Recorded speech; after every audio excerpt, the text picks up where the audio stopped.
Um, Peg Marins has been protecting land in the Upper Valley for 22 years and has served as the Vice President for Land Conservation at the Upper Valley Land Trust since 2003. In this role, she's been responsible for developing, promoting, and implementing UVLT's land conservation program and supervising conservation project staff, interns, and volunteers. She's overseen more than 300 conservation transactions, totaling over 32,000 acres throughout the Upper Valley. She has a background in law, geography, and environmental studies, and attended both Dartmouth College and Vermont Law School.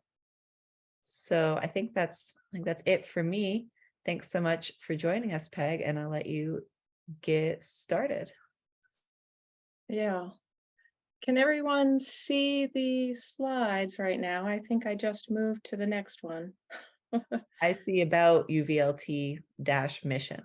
Great, great. Well, I'll start there. So the Upper Valley Land Trust, for those of you who don't know us, we are a nonprofit organization, and we exist to conserve and protect and steward our region's land for the vitality and resilience of nature and people who live here. It's a goal of the Upper Valley Land Trust to inspire young and old to care for the land and our resources. And we do this by collaborating with regional partners and towns to protect the places that matter most.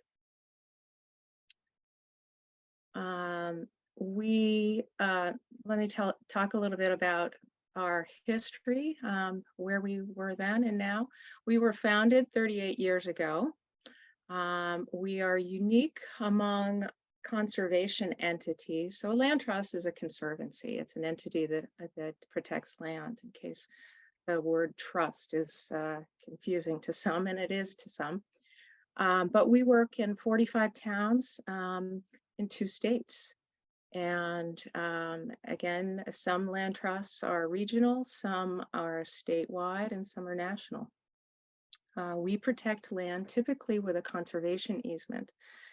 And a conservation easement is a powerful permanent agreement that specifies how a property can be used, how it can be developed, no matter who owns the property in the future. It's intended to sustain the patterns of stewardship that have recreated our region's rural landscape.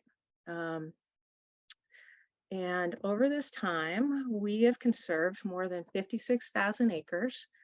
We own and manage 25 properties and 50 trail networks and more than 200 miles of trails. The big question that is posed is, what is worth saving? In the last 35 years, our staff and trustees have asked this question of our communities, our conservation commissions, regional planners, local advisors. What are the places and resources that matter most?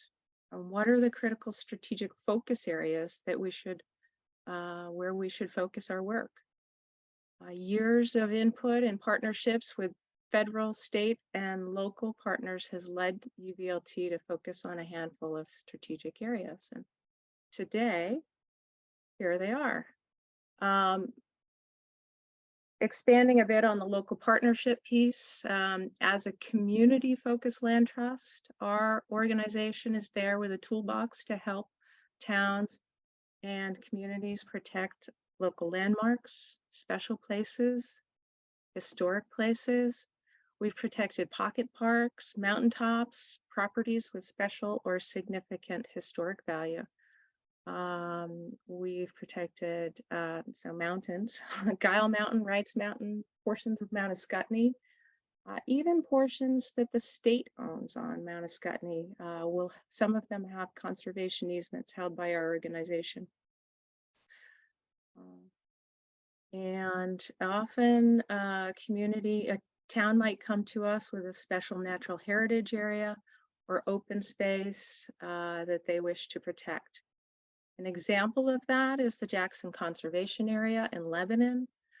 This is close in walking distance to schools in the village and in the city, as well as the Ava Art Gallery, Our staff have helped with AVA art classes in this particular conservation area in the summertime.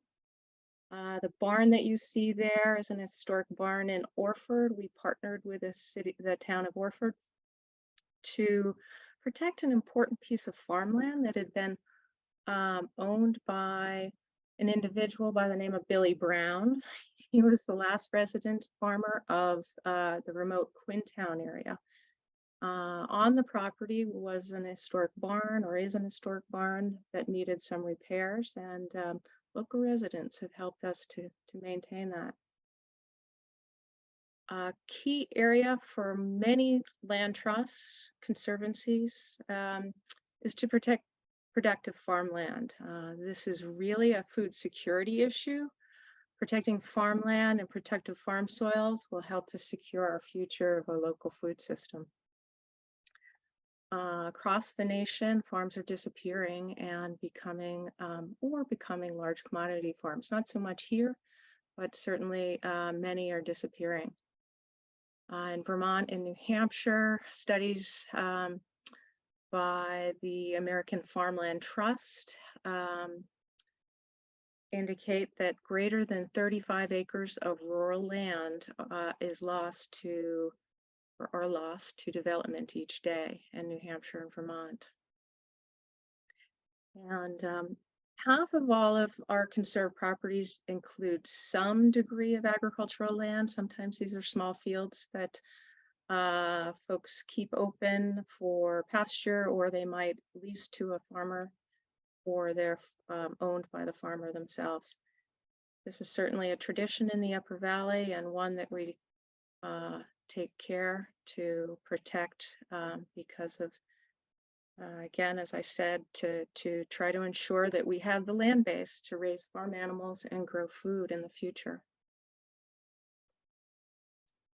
Another strategic focus area, the protection of water resources, streams, shores, wetlands, rivers. Clean water is often the #1 priority when it comes to environmental concerns among communities. Drinking water sources are often above ground. We've helped to protect some of these water resources with communities. And certainly water resources play an essential role in water quality, healthy ecosystems, resiliency from the changing climate. We work with state and federal partners to create safe river corridors and minimize erosion hazards. And we've protected hundreds of miles of streams and river frontage in the Upper Valley. Certainly there are recreational benefits too, as you can see here. Moving on to habitat fragmentation, and perhaps touching on a little bit of the next Green Drinks presentation. Habitat fragmentation is actually one of the most, slide on. Habitat fragmentation, as I said, is one of the most significant ecological challenges today. Large blocks of connected forest habitat are essential to many species. Recent studies by the Nature Conservancy point to the importance of protecting diverse, connected forests to optimize species survival and success in a changing climate.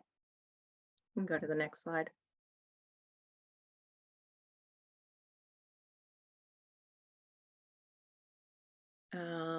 So another strategic focus area we have, and this plays in as well to the first slide, or the first strategic focus area, working with communities.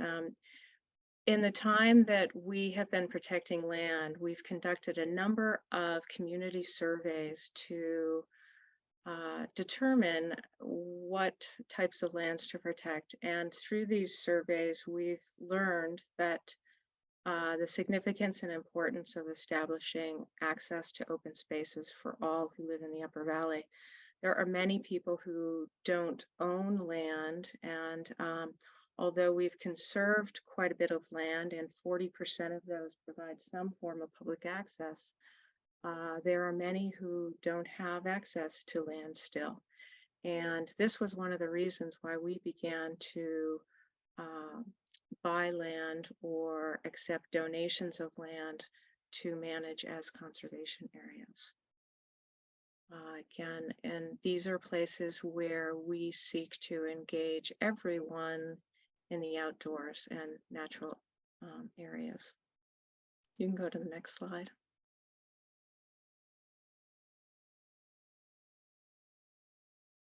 Um, these next slides will talk a little bit more about the many of the activities going on in our conservation areas. As I said, we have 35 of them, and each one has been acquired through careful thought and sort of finding strategic properties that make sense for our long-term ownership. Um, Lands with trails, lands with uh, close to communities or schools or places where people commute so they can stop at the end of the day and take a walk. Places that offer opportunities for us to have community gardens or food pantry gardens. And again, we're aiming to encourage all Upper Valley residents to benefit and experience these places. Next slide.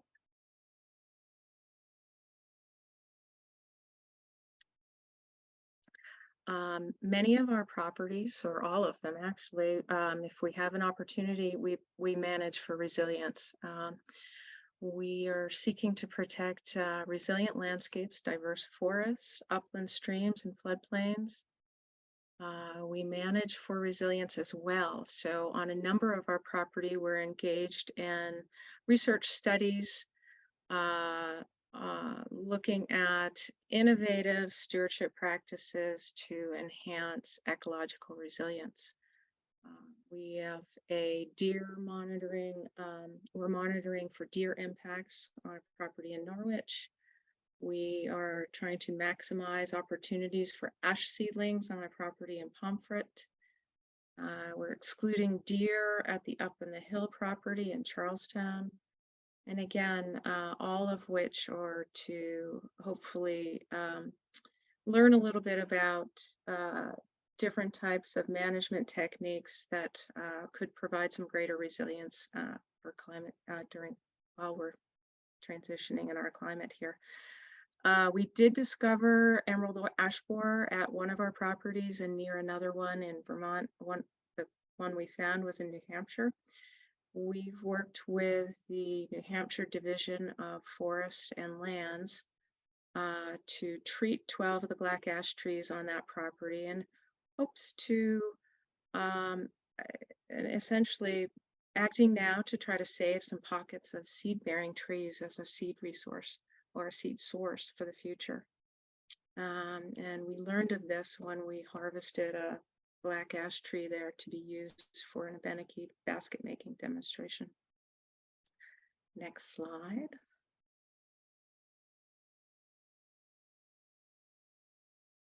Okay.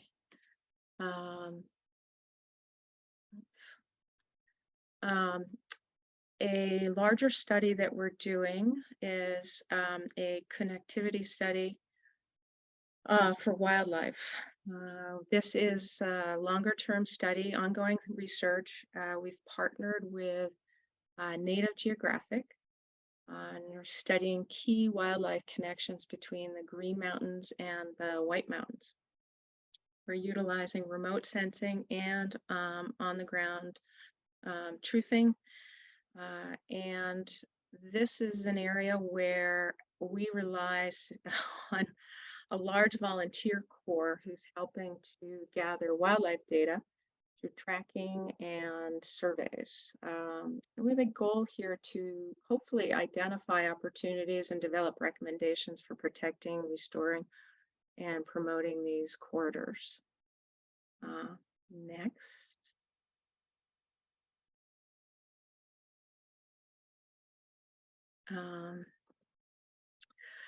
volunteer programs and opportunities. This is, gosh, if there's a takeaway tonight, if there's anyone out there who would, who's interested in any of the programs that either the one I just mentioned or the ones we'll go over now, we'll pop a link into the chat box so you can learn more about our numerous programs. But our volunteers, I mean, our organization does a lot with a few, except for our significant volunteer core that we have. And without them, we get a lot less done. So our monitors help us to, our volunteers help us to monitor over 560 conservation easements. They help with trail building and maintenance. This is a bog bridge that was built by Hypertherm volunteers in our corporate program. They help to build and install bridges and kiosks, and also help with invasive species pulling and planting of pollinator gardens.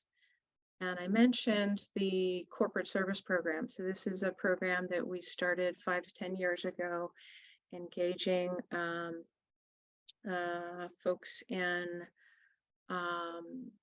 trying to make a difference in the places they live and work, and opportunities for many businesses to engage employees and volunteer opportunities, and a day or two a year spent helping nonprofits in the Upper Valley. Next.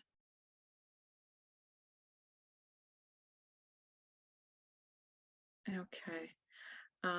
And another key program that we run, we have volunteers help us maintain 3 different gardens in the Upper Valley, 2 in Norwich and 1 in Charlestown. They've helped us with splitting firewood for local food assistance program.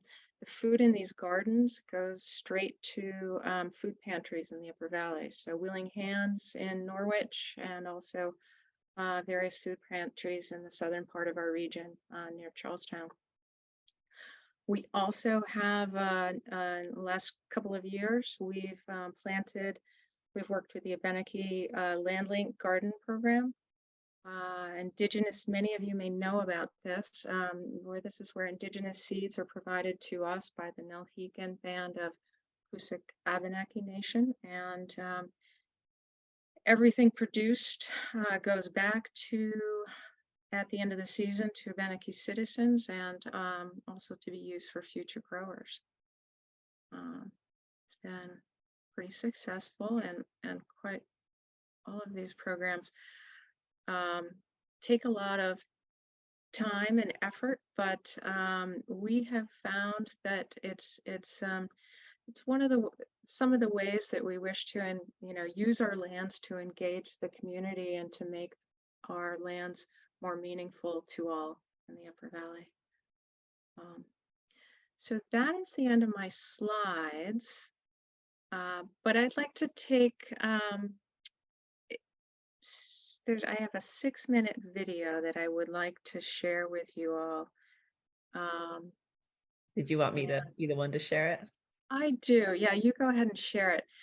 And I think we've talked a little bit about why we protect land, less about how we protect land tonight. But I really want to leave everyone with some landowner stories that may help you to better understand the conservation side of it and what it means for folks who have thought long and hard about land conservation and what has motivated them to do this wonderful, generous act.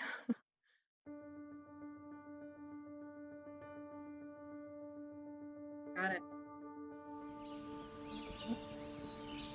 This is not my land. I'm just borrowing it, trying to keep it for everything that's there, the birds, the animals, the deer, the moose, the bear, the skunks, the raccoons, the woodchucks. Our farm was first cleared for agriculture in the late 18th century, so it's been producing food for 250 years. And I know going forward, I can kind of see those people out there ahead of me. So it feels really wonderful and peaceful to feel like I'm part of this long chain. I'm both the CEO and the janitor of my property, and that's kind of nice, you know.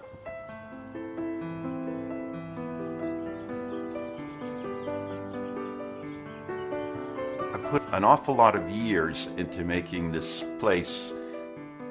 You know, it sustained my family and we've sort of sustained it. I'm the 6th generation, maybe it'll be 6 more, maybe it'll be no more. I don't want to control what my children do. If it doesn't work for them to continue on the farm, I would still like the farm to continue as an entity rather than to get carved up into house lots, which is what happens around us to a large extent.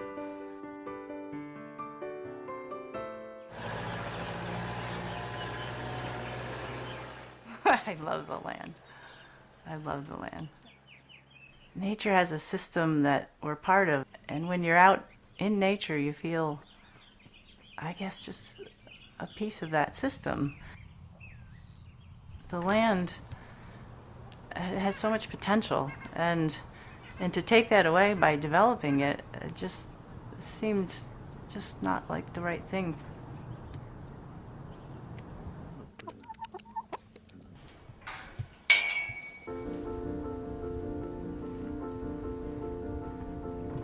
Six or seven great-grandfather on my mother's side moved up here in 1785, built a log cabin, which is our dining room. He ended up being one of the first 2 representatives from Vermont to the Continental Congress in 1791. I do love the land, and I've been walking not only our land, but I've walked that whole valley all my life. My great-grandmother was born here, moved from here to where I live now after she married actually she didn't marry my great-grandfather, she was his housekeeper for 30 years.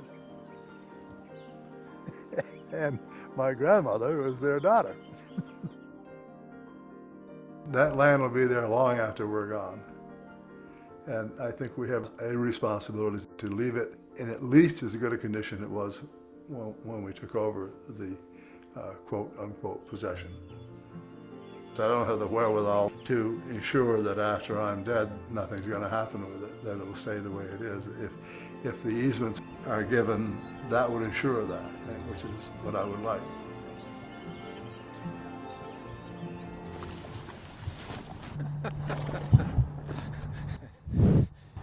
Come on, Ian. Come on, leave him alone. I raise draft horses and I keep mares and foals in various pastures, and there's always people that are stopping and having lunch or looking at them or, giving them a carrot. And, I guess some people call that a working landscape. I felt it was important to keep it that way. It's quiet and peaceful. A lot of wildlife. There's an eagle's nest upriver, a quarter of a mile or so. I don't know, I just like being here. You don't miss it until it's gone. There's a lot of people that say when you conserve land, you give away your rights or you lose control, and my argument is you don't lose control, you gain control.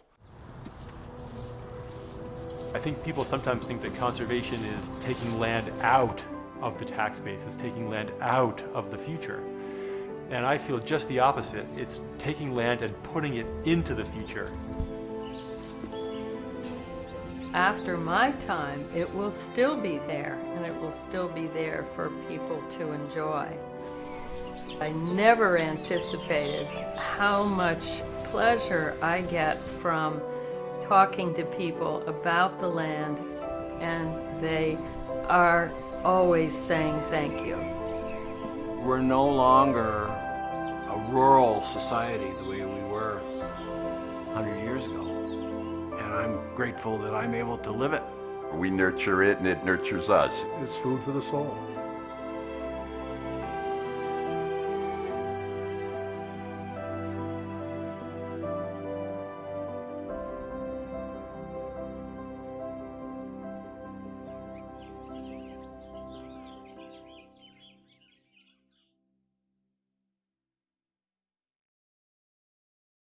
Wow. Always so moving for me. Thank you for sharing that. It's a really beautifully shot video. It's like And it's lovely to very watch. powerful too, particularly because it's not everyone is still with us in that video. Makes it even more powerful.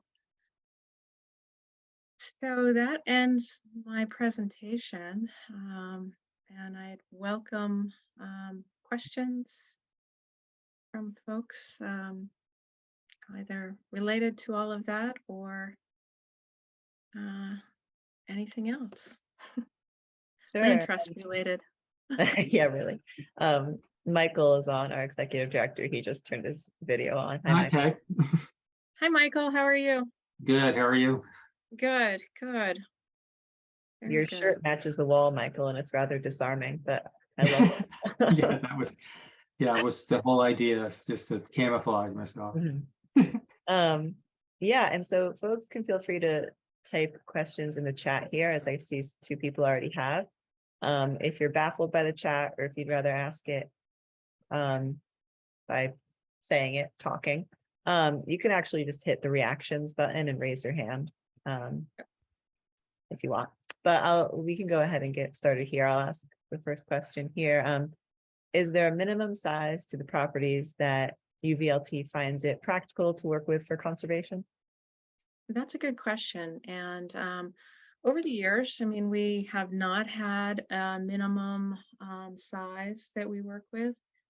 But again, I think it's, I think we always look at the resources that are on each property. We're not going to be doing backyard conservation easements. That's not what we do, but we are interested in protecting important resources. So for instance, if there was a 20-acre property with a significant wetland and rare and endangered plants, we'd give it a, consideration for sure. We've protected, as I said, pocket parks in towns. Our smallest easement is actually an acre of land in Sharon that the town of Sharon wished for us to protect along the White River. And prior to the conservation easement, there were a couple of structures hanging off the edge of the bank, and those were taken down, and it was made into a nice little park. Nice. And again, river frontage is very important to protect for many reasons. So the answer is no, there's not a minimum size. I would say, however, more and more, when we have a very big pipeline, and certainly it's not the staff necessarily who chooses all the projects at all. It's a group. These are group decisions. We present each project to our lands committee and to our board of trustees. And, there's a lot of discussion about properties, about what are the most important things to protect? And again, those strategic focus areas that I spoke of before help guide those discussions and those decisions. Yeah, thank you. Yeah. Yeah, thanks so much. I asked this one here. How does UVLT engage with local conservation commissions and their goals? Sure, that's a good question. Annually, we have a Conservation Commission gathering, usually annually. I think in the last few years, there's been a little bit less, it's been every other year. The last time we met in person was actually March 2020, but we've had at least one gathering since then via Zoom. But also staff get out to participate in Conservation Commission gatherings and meetings. Often when we have a project in a community that requires public funding, we meet with a Conservation Commission to engage them in discussion and to learn from them about whether or not is that their priority as well to protect these lands, and might we join together to raise funding to help purchase an easement, for instance, on a piece of farmland or a mountain or something else. Thanks. I just put another one in, Peg, which is, I was just curious if there are maybe a couple of examples of some of your favorite UVLT properties in the region that might have public access that people would love to know about. Yes, yes. So, oh gosh, one of my favorites is Smith Pond Shaker Forest, and you can learn about our conservation areas on our website. There are various drop-down menus with, again, volunteer. That's where you can find a link to our, to volunteer opportunities, but also to our conservation areas, and as well as maps to help you get there, and trails, follow the trails when you're there. But again, Smith Pond Sugar Forest, there's a 90-acre pond up at the top of the hill. We own 1,000 acres there, and it's surrounded by other, in total, maybe 5,000 to 6,000 acres of land that are owned on either side of us by the state, but then our piece, and then some other conserved lands around it. We maintain trails to the pond from 2 different locations, so you can park on the east or the west side of that particular area. There's a mountain in, it's up on a hillside. Gosh, other ones. We have some trails at Maury Mountain, which is near Lake Maury on the eastern side of the lake. There's a little parking area there. We have trails in Norwich at the same location where we have gardens at the Brookmead Conservation Area. Those are nice, and mountain bikes can use those trails as well. So if you're a mountain biker, you can go there. Let's see what else. Yeah. A few examples. I've never been to some of those, so that's really interesting. Oh, get out and explore. They are fun. And we've had people tell us that they've, each weekend they've gone and, they've worked down our list and gone to different places each weekend to explore. I know a little bit about Smith Pond. I know Gregory Baker, and I remember he actually restored the old Shaker Dam that was in danger of collapsing at some point, like probably about 20 years ago. 15 or 20 years ago. Well, and that parcel has very important historic features on it. And if you take the trails from the east side, from the Route 4A side, and you work your way up, we have some signage associated with some Shaker some Shaker features that are still in place along the trail. And are loons still nesting there? Yes. Nice. That's lovely. It is. It's really nice. And, there were some studies done so we partner too with Dartmouth College.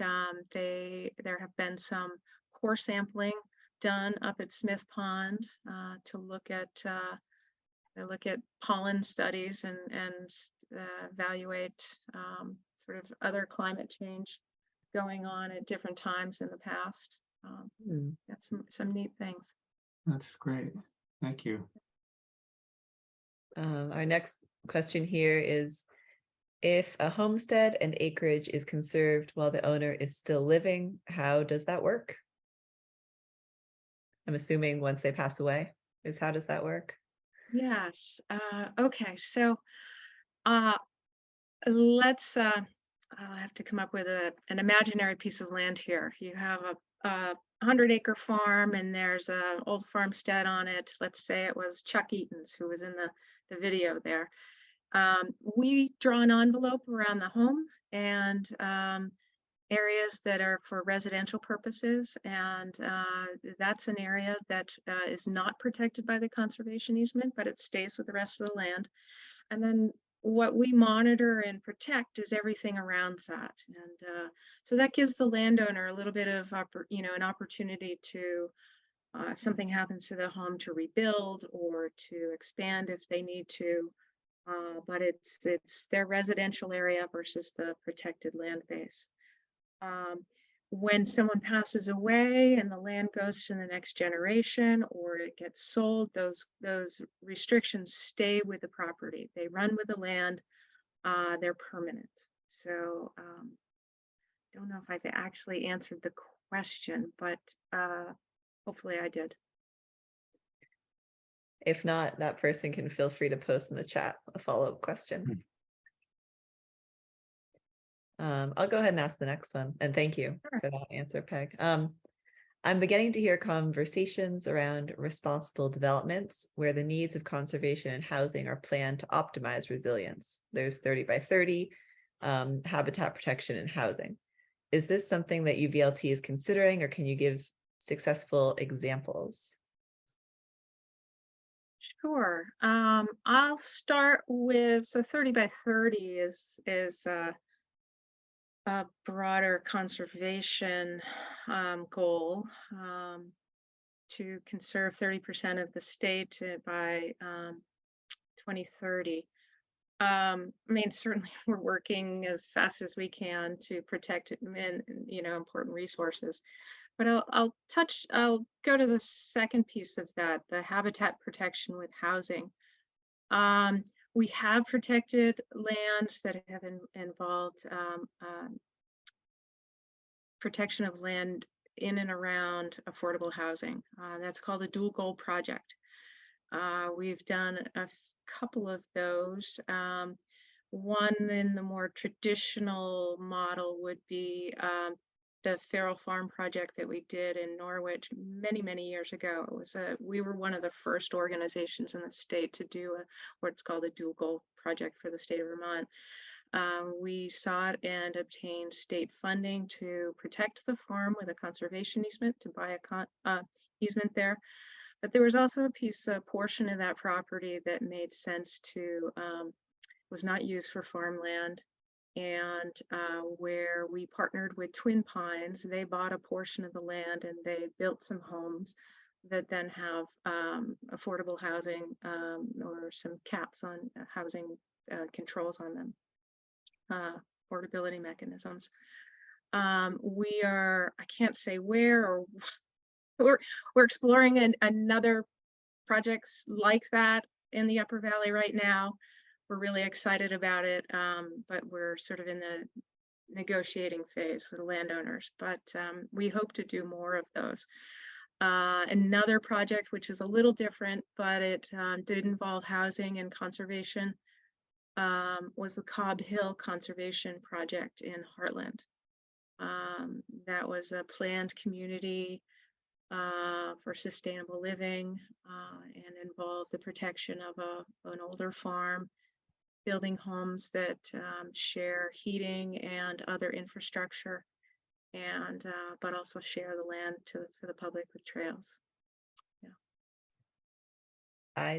Thank you. I didn't realize that you had conserved the Cobb Hill, that area. I grew up about 10 minutes down the road, so that's really interesting. Oh, nice. Yeah. Are there any other questions in the chat? Folks are welcome to pop them in. I have one which I didn't write, but I'm just curious, like, how do you work with other land trust conservation organizations? Like, I'm thinking of Vermont Land Trust and how they cover the whole state, of course.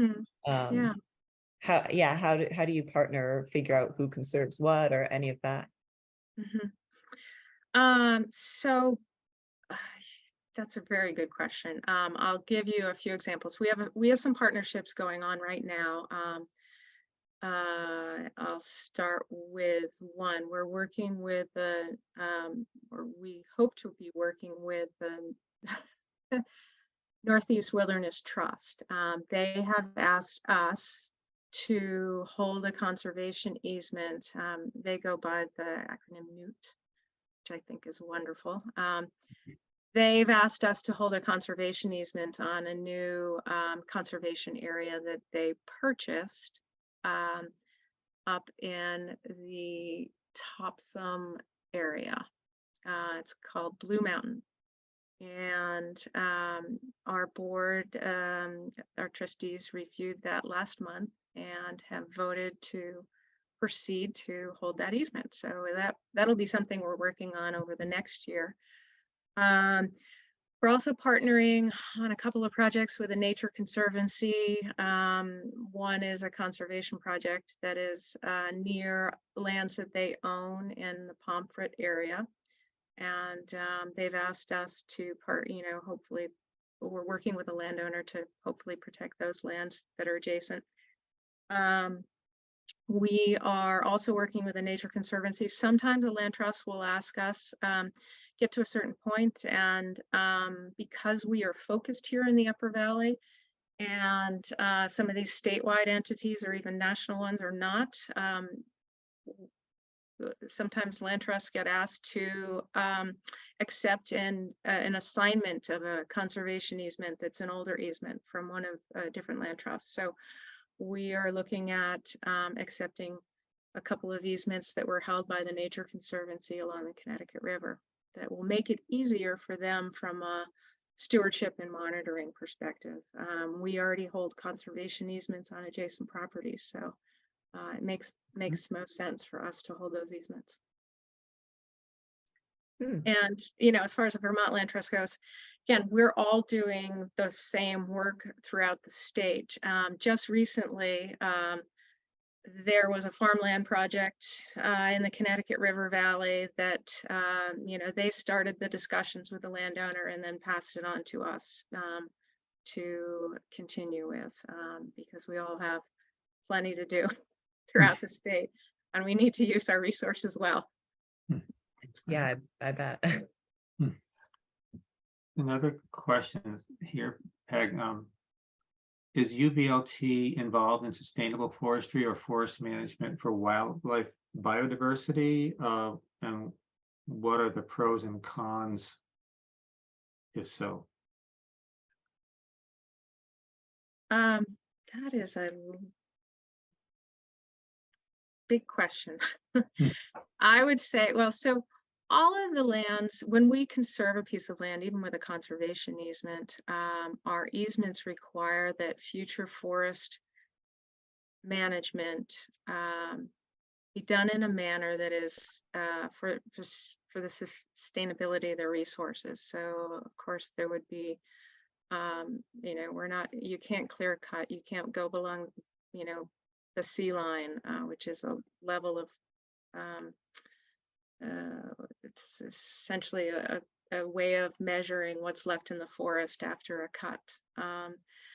On our own lands, we are looking at, as I mentioned before, sustainable forestry practices through some of the studies we're doing.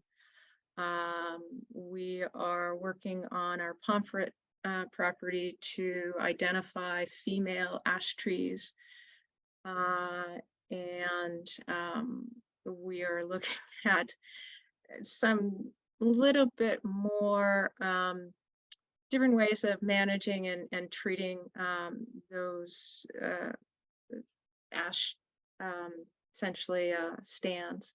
We have numerous ash trees on there to provide for the best outcomes for what's there. Again, most of the work is not done by the staff itself at UVLT, but we're engaging foresters to work with us on these studies. For wildlife biodiversity, though, yeah, those are very, again, I think the closest we come there is actually this connectivity study that we're doing, where we are it's our hope that we'll learn enough from the connectivity study to best identify, what are the key parcels that we need to protect to ensure that wildlife can continue to move from east to west or north to south. It's not necessarily, you might have a large tracts and large parcels, but it might just be a little piece of land that needs to be protected because it's the last link to allow animals to flow. So, Thank you. and yeah.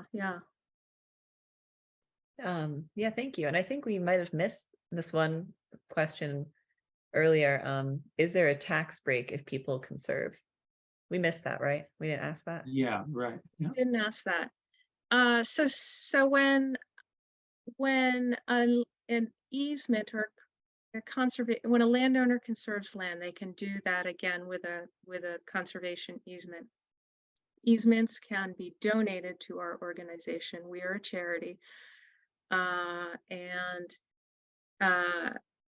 that donated conservation easement could have value. And yes, there are opportunities for folks to take tax deductions if they obtain appraisals to value the difference in the land before the easement versus after the easement. There are some potential tax benefits for folks who either donate land or when we buy easements on land from farmers. For instance, we just did a big project in Lyme, and during the time that we were raising money to buy the easement and to the value of land went up during COVID, and so we were kind of left without enough money, and the landowner generously made a bargain sale, and that particular difference in value, they can seek a tax deduction for that. And that's an income tax deduction. It's there may be folks who are wondering, would I get a property tax break? Most of the properties that we protect in Vermont and New Hampshire are enrolled in current use. And as such, they are already taxed at the lowest value from a property tax perspective. So adding a conservation easement will not necessarily, it won't drop the value of your taxes because the assessment is already at its lowest value if you're in current use. Yeah. Thank you. Yeah, we're all